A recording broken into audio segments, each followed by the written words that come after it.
Good morning! Well, it's morning here, still dark. Welcome back to the channel. Now, I did a video, the last video I did was about the rules in the UK, and I said, I may have got this wrong, someone correct me if I have, and I got a lot of people saying, you got it wrong, and I'm always keen to confess when I've made a mistake.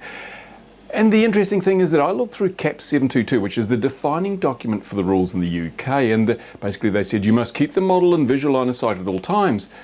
And then I saw that the BMFA and Large Model Association and others had got exemptions around FPV, and the natural conclusion was, well, these guys are able to fly FPV. If you don't belong to them, then you can't fly FPV. However, to show you what a shambolic state the UK rules are in, there is also a general exemption, which I missed, and someone pointed out, and I pinned this comment to at the very top of the comments. So if you read the comments, you wouldn't have been confused, but a lot of people don't read the comments. Why not? You should be reading the comments. Anyway, so what they've done is they've said, you can't do this, but everyone is allowed to.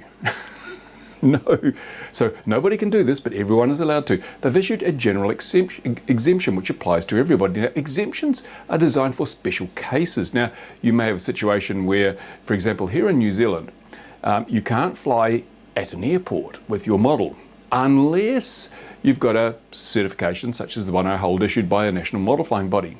And then they realised, well, other people might want to. So the CAA in New Zealand issued an exemption for people holding pilot's licenses. So if you have a pilot's license for a full-size aircraft, there is an exemption that applies only to you, which allows you to fly your model aircraft at an airport. A general exemption that completely changes the regulations is a lunatic thing. Why would you issue a general exemption? Because you've got one document saying you can't do this, and then another document says, except you can, everybody can. It's like, no. And it speaks to the complexity of the UK laws and the shambolic state where there's no cohesion. And as I said, there are so many things. For example, it says you must have a spotter when flying FPV, okay? And then it says in CAP722, although it's most likely you'll hear an aircraft before you see it. So hang on a minute, what's the spotter supposed to be doing? The pilot, unless you're flying FPV and you're deaf, the CAA openly acknowledges in their documentation that you're more likely to hear an aircraft than see it. So what is the spotter's job? Because both of you, if you're both there, you'll both hear the aircraft before the spotter can see it. So you'll both be aware of the aircraft before the spotter can see it. So what is the spotter's role? What the regulations, in my opinion, should say, if you hear an aircraft while flying FPV, you should land as soon as possible. So then you can fly without a spotter, because the spotter becomes redundant, superfluous, unnecessary. So the regulations are indeed a dog's breakfast, and I stand by everything else I said there. But apparently, because of this general exemption, you are allowed to fly FPV, even if you're not a member of one of those organisations. So hopefully we've clarified that.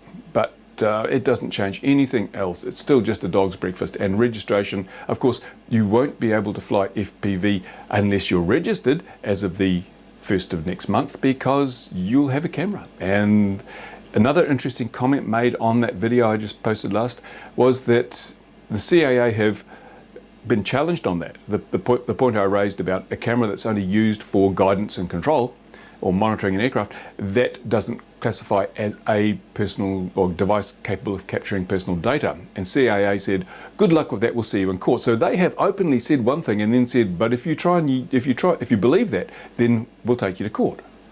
No, this is not the way you organise. It's not the way you create regulations. It's terrible. It's ridiculous. So, but I just wanted to clarify the situation regarding FPV. Yes, apparently you can fly FPV because CAA has said on one hand you can't, and then they've said on the other hand, yes, you can. How are people to know what they can actually do? I have no idea. Certainly not a very good state of affairs in the UK. But there you go, just to clarify that. Apparently I was wrong. Thank you to the people that put comments saying, well, elaborating and explaining, because as you've seen, even CAA doesn't know what their rules mean. So how are we supposed to know?